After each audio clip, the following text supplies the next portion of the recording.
Só que aí eu vou voltar no assunto, Mauro César Pereira, que você sempre chama a atenção, tá? O Depay. Porque hoje teve primeiro um lance que foi um dos mais bizarros que eu já vi no futebol. Eu nunca vi aquilo. O cara tem o controle da bola, o domínio da bola no começo do jogo e dá um bicão para a lateral.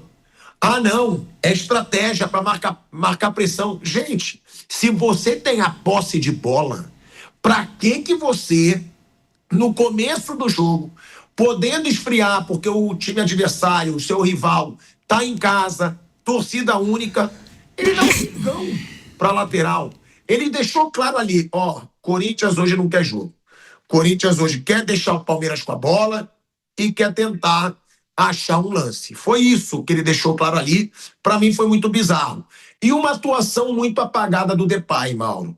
A pergunta que eu te faço, Depay cai muito, talvez sem o Garro, porque o Garro já está desfalcando o Corinthians, também tem o Anrileri, que também está desfalcando agora o Corinthians, e o Hugo Souza, que para mim fez muita falta hoje. Agora, qual o tamanho do peso, né, desses caras, se realmente o Corinthians vira um time normal, sem principalmente o Hugo e o Garro, e sobre esse lance bizarro e atuação do Depay, Mauro? Você não está acostumado, não? O Depay, ele apareceu muito contra o Vasco reserva semana passada. Ele deitou e rolou, né? Contra o Palmeiras, titular, torcida única do Palmeiras, jogo Corinthians visitante, ele não fez nada demais. Tenho dito já há algum tempo, jogos realmente grandes, jogos de maior peso, ele não tem aparecido. Na final mesmo, apareceu que subiu na bola. Pô, por que ele subiu na bola hoje? É verdade, porque a CBF proibiu. Será que ele subiria na bola hoje se a CBF não tivesse... Proibiu não, né? A CBF, ela, na verdade, ela reforçou uma recomendação, né? Que está na regra do jogo e tal, que não pode fazer isso. Mas, enfim, não fosse esse comunicado CBFiano, né? Teria ele subido na bola hoje, tomando um coco de 2-0, que poderia ser mais? Ou ele só vai fazer em casa, né? Ganhando o jogo, para fazer o tempo passar. É o que eu falo sempre, fazer gracinha quando tá ganhando é fácil. O negócio é fazer gracinha quando tá 0-0 ou tá perdendo, né? Hoje não subiu na bola. Senti falta, sabe? Desse espetáculo memorável. O cara dos mais caros, ou mais caros, já não sei mais, mas chegou ao Brasil como mais caro jogador, subindo na bola. Trouxeram o cara lá da Holanda para subir na bola, que coisa maravilhosa, né? O Soteldo fazia isso, bem mais barato, né? O Soteldo subindo na bola. Outros podem subir na bola também. Contratar um malabarista, pode subir na bola, fazer algumas coisas diferentes. A verdade é o seguinte, o Depay, ele não justifica o investimento, na minha visão, tá? Ele faz bons jogos, ele é muito bom jogador, mas a gente não pode descolar o jogador e as atuações dele do quanto ele custa. Ele custou caro, ele custa caro. Fora a premiação e tal. Então, um cara desse, é para um jogo como o de hoje, ele fazer a diferença. Ele desequilibrar. Como o Soares desequilibrava nos jogos do Grêmio. O Grêmio teve a 4ª pior defesa do Campeonato Brasileiro, o Grêmio do Renato Portaluppi, em 2023, e foi vice-campeão. A quantidade de gols com o envolvimento do Luis Soares, absurda. Quase sempre. Ou ele dava assistência, ou ele fazia o gol, ele iniciava a jogada, ele sempre tinha, quase sempre, com participação do Soares. Então foi um cara com o joelho meio baleado e tal, já veterano, mas que fez muita diferença. Se você imaginar o Grêmio sem a participação do Soares, talvez brigasse para não cair. E o Grêmio com uma defesa mais ou menos, que era péssima defesa, um péssimo trabalho do Renato Portaluppi naquele momento, naquela temporada, né? Seria campeão brasileiro. Pô, você está falando que foi péssimo e foi vice-campeão? Sim, o cara carregou nas costas. Nas costas. Então um jogador caro como o Depay, eu imagino que ele deveria ser um cara para fazer diferença nesses jogos. Hoje está 2-0, é o cara que vai encontrar uma jogada, que vai dar um passe, vai abrir a defesa adversária, vai achar um gol quando o time está em dificuldade e recolocar o Corinthians no jogo com um eventual 2-1. Não houve nada. Ele chutou a bola pro gol vazio e tomou um cartão amarelo, teve isso também. A jogada parada, né, naquela hora que o Everton se desentendeu, inclusive com o Yuri Alberto, ele aproveitou que o gol estava vazio e chutou a bola para dentro do gol, tomou um cartão. Isso mais adiante vai significar uma suspensão, provavelmente, né? Se tomar outros cartões, vai ter de repente pode ser um jogo importante, o Depay não joga. Aí vamos lembrar, lembra que ele chutou a bola pro gol vazio e claro que o juiz ia dar cartão para ele, né? Quer dizer, não subiu na bola, mas fez um gol que não valia, chutou a bola para o gol vazio. Teve isso hoje. Eu acho que o que ele apresenta é muito pouco para o jogador da sua qualidade, que ele é bom, do seu currículo internacional, e quanto custa. Especialmente um clube com as questões financeiras, problemas financeiros que é o Corinthians, né? Quer dizer, faz um investimento alto, acho que ele entrega muito pouco pelo que ele custa. Sinceramente, acho que não... Até agora é uma relação custo-benefício ruim, mas há quem gosta, há quem adora, então vamos subir na bola. Eu sou tá? E aí eu assumo que eu sou a favor de subir na bola, tá? Eu até falei isso com o Mauro. Eu sou a favor, eu entendo quando o Mauro diz, hoje. mas ganhando é fácil. Só que eu acho que ganhando, mesmo se for só quando tá ganhando, eu acho que isso não deveria ser proibido. Porque tá com a bola, eu não acho bola presa. Eu acho que tá com a bola ali, se alguém der um carrinho ou chutar, vai tirar a bola. Mas eu defendo porque eu gosto da zoeira também no futebol, acho que tem espaço. Agora, ô Mauro, uma coisa que eu te perguntei também, porque você, inclusive, vê muito mais jogo que eu, você já estudou muito mais futebol que eu, inclusive o Piperno também, o Flávio também. E aí eu pergunto para todo mundo, porque pode ser que, como eu não vejo todos os jogos que vocês veem, eu nunca vi. Eu quero saber, vocês já viram, Mauro primeiro, depois os outros, alguém sair a bola daquele jeito, dando a bola de propósito pro time adversário, assim, sem nem tentar começar o jogo jogando? É normal ou foi meio bizarro? Eu achei ridículo. Que é esse lance aí, ó. Ele tá sozinho, ele bica a bola pro Palmeiras e vai marcar. Primeiro, eu não consegui entender, se for assim, por que ele não chutou na direção do gol? Pro Everton já pegar a bola e recomeçar jogando, para marcar pressão. Segundo, abdicar do jogo assim, Mauro, é normal? Não, eu não sei o que diabo ele quis fazer aí, mas é o único entendimento, assim, tentando entender, é chutar a bola para frente para depois subir a marcação e tentar recuperar a bola perto do campo do Palmeiras. Isso, para mim, traduz um time sem a menor capacidade, ou que se assume incapaz de ter a bola e criar uma jogada. Dar a saída, trocar passes e criar uma jogada de ataque.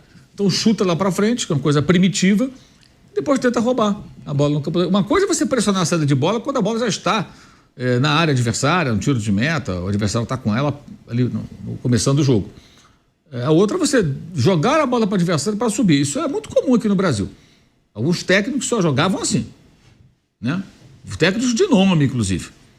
Bicuda para frente, sobe a marcação para tentar roubar a bola lá perto. Ou tentar aquela segunda bola, né? Raspadinha de cabeça, ver se alguém pega. Só isso. É uma alternativa, até acho que é legítimo jogar assim em alguns momentos.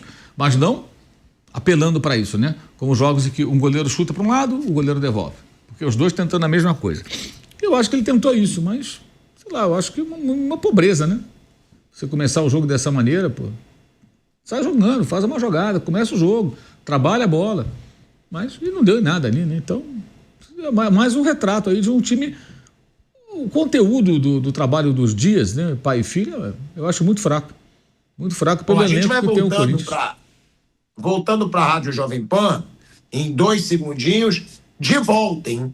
De volta à Rádio Jovem Pan, agora na rádio e no YouTube, eu nunca vi, né? Eu até entendo quando você quer dar posse de bola pro time adversário, mas agora, você começar o jogo com um lance ridículo como esse, Flávio, Piperno, eu acho que você está mostrando pro time adversário, ó, eu não tenho estratégia nenhuma, eu não tenho confiança nenhuma no meu time, que a primeira coisa que eu estou fazendo, tendo domínio total da bola no começo do jogo, é dar a bola para vocês, é dar a posse para vocês, e já deixando claro, vai ser um jogo de covardia do Corinthians. Nós não queremos a bola nem na saída do jogo, Piperno e Flávio. Eu tenho uma suspeita, Pilhado, Flávio, eu acho que você deve ter falado alguma coisa em holandês, os caras não conseguiram entender e saiu isso. Só pode ser, né? Porque você sabe quando aconteceu esse lance? Eu, sem querer, instintivamente, eu cortei o Nilson na razão que falei, o que é isso? Eu pensei que o jogo, sei lá, tivesse parado alguma coisa e fosse recomeçar. Foi uma coisa muito estapafúrdia aí.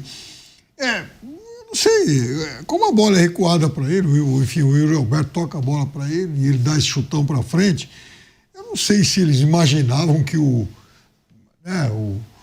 Bidu tivesse lá uma velocidade de Usain Bolt para disparar pelo lado esquerdo, surpreender a marcação do Palmeiras. Honestamente, eu não consegui entender nada. Agora, eu também não entendo o planejamento que o Corinthians faz. Falei muito sobre isso no meio da semana. Porque, assim, o Corinthians tomou uma cacetada do Huracan aqui em São Paulo. Então, o que o Corinthians ainda queria fazer na Sul-Americana, indo jogar em Cali e levando quase todos os seus titulares para lá, alguns entraram no segundo tempo? Bom, o cara tem que viajar. Quer dizer, o Corinthians ele vinha de uma sequência de 11 ótimos resultados no Campeonato Brasileiro. Então, sossega, quer dizer, dá prioridade para o Campeonato Brasileiro. Ele não pode se desdobrar em outras competições porque ele não tem elenco para isso. Ele consegue montar um bom time titular. Então, preserva esses caras para jogar o Campeonato Brasileiro. Porque aí ficam faltando só mais 36 jogos até o fim do ano, vai ter bastante tempo. Não vai desgastar o elenco, vai fazer um jogo ou outro de Copa do Brasil, mas também pode começar a Copa do Brasil com um time misto, um time alternativo. E desencana da Sul-Americana, já perdeu na estreia. Para com esse fetiche de tentar ganhar a competição que todo mundo sabe que vai perder. Então, o planejamento nessa semana foi mal feito, porque Cali, ao que consta, não sei que alguém tenha alterado o mapa nas últimas horas, não fica logo ali. E em relação ao Palmeiras, eu concordo com o Flávio, quer dizer, o problema não é, assim, o surpreendente não foi o Palmeiras jogar bem hoje. O surpreendente foi o Palmeiras ficar 4 jogos sem vencer o Corinthians. O time do Palmeiras é muito melhor. E aí, não é o palmeirense falando, é o óbvio, o time do Palmeiras é muito melhor que o do Corinthians. Então ele não podia ter ficado esses 4 jogos e principalmente o Palmeiras perdeu para o Corinthians em momentos muito sensíveis. O ano passado, quando o Palmeiras perdeu o Itaquera, naquela noite o Botafogo abriu 6 pontos e dava a impressão de que o campeonato já estava perdido, que o Botafogo tropeçou depois. Mas era um momento em que o Palmeiras tinha a chance de encostar de novo e se reposicionar na briga pelo brasileiro. E perdeu o jogo até por conta de falhas individuais e tal, mas acabou perdendo. E jogou contra o Corinthians 3 vezes no Campeonato Paulista, não venceu nenhuma. E aliás, no Campeonato Paulista, o Palmeiras fez só 1 gol em 3 jogos. Aliás, esses 4 jogos, o Palmeiras só fez 1 gol no Corinthians. Olha a mediocridade. Mas aí também já era o problema do time que estava se tornando previsível, jogando à base do chutão, achando que o Everton dar balão para frente era jogada ensaiada e aquilo era o máximo. Quer dizer, estava tudo errado. E foi devidamente criticado aqui. Da mesma forma que hoje, e em alguns momentos contra o Cerro Porteño, eu achei que o Palmeiras jogou muito bem. Aí o Abel trabalhou bem, mudando posicionamentos, coisa que era óbvio e muito mais do que e muito necessário há bastante tempo. E por isso o time jogou bem. Dá para elogiar o Vitor Roque hoje, Piperno? Hoje dá. Veja, ele fez umas 3, 4 ótimas jogadas. Inclusive, logo depois do gol anulado, ele teve a chance de fazer um golaço aí numa arrancada individual, né? Ele dribla a marcação, leva um na força, leva um segundo na técnica e acabou, batendo mal pro gol. Agora, além dele estar bastante ocioso, o que é natural, né? Por tudo que envolveu a contratação dele, o jogador mais caro do Brasil e tal, e que não desencantou ainda, aquela fase do cara também tá um pouco azarado em algumas coisas. No meio da semana, ele faz um gol de uma arrancada em que ele finaliza bem e devia estar lá uns 2, 3 centímetros na frente. Mas, assim, a parte técnica do lance ele executou muito bem. Hoje ele faz um gol anulado, não por posicionamento dele, mas um gol anulado por um impedimento identificado lá atrás. Mas fora isso, ele fez jogadas muito boas, sim. Eu achei hoje uma boa atuação do Vitor Roque, né? Até por isso que eu perguntei pro Piperno. E teve o gol anulado, que eu vou até perguntar pro Flávio Prado se ele acha que foi justo, né? O gol anulado do Vitor Roque, porque tem a posição de impedimento ali na origem do lance, né? Aí a dúvida era se tinha participado do lance ou não o jogador que estava impedido. E eu achei uma boa atuação do Vitor Roque. E aí é o que eu falo. Eu acho que com um jogador como o Vitor Roque, Flávio Prado, tem que ter mais paciência. Eu acho. Porque ele já mostrou que ele é muito bom jogador. Ele já mostrou que ele tem potencial, na minha opinião, para brigar com o Pedro para ser o principal camisa 9 do Brasil. Eu acho o Vitor Roque de talento acima do Yuri Alberto, por exemplo. Eu acho, pelo começo dos dois. Hoje, o momento do Yuri Alberto é melhor, claro. Mas o Vitor Roque, até pouquíssimo tempo, era uma das grandes promessas do futebol brasileiro. Canso de dizer, o Vampeta falava, ó, se fala muito do Hendrick, esse Vitor Roque está sendo o principal camisa 9 do Brasil. Esse moleque joga muito, ele jogou muito no Cruzeiro, ele jogou muito no Atlético Paranaense, e aí realmente a passagem pela Europa foi um fracasso, que foi até uma discussão que eu tive aqui com o Vamp, que o Vamp falou, aí é querer queimar o moleque, não foi nada de fracasso. Como não? O cara vai pro Barcelona, não rende, tudo bem, a concorrência é gigante, mas foi dispensado, foi emprestado. Aí vai pro Betis, não rende no Betis. Pô, então é claro que a passagem dele na Europa, por enquanto, foi um fracasso. Ele pode voltar um dia. Mas é um jogador, Flávio, que na sua opinião merece um pouco mais de paciência. Hoje, o que você achou da atuação dele? E outra, foi bem anulado o gol do Vitor Roque? Bom, Pilar, primeiro pelo gol, eu acho que é um lance bem interpretativo, mas para mim houve sim uma participação do jogador do Palmeiras, atrapalhando o Ranieri, se eu não me engano, para fazer a obstrução da jogada. Então eu acho que foi bem anulado, sim. Com relação ao Vitor Roque, eu gosto também desse jogador.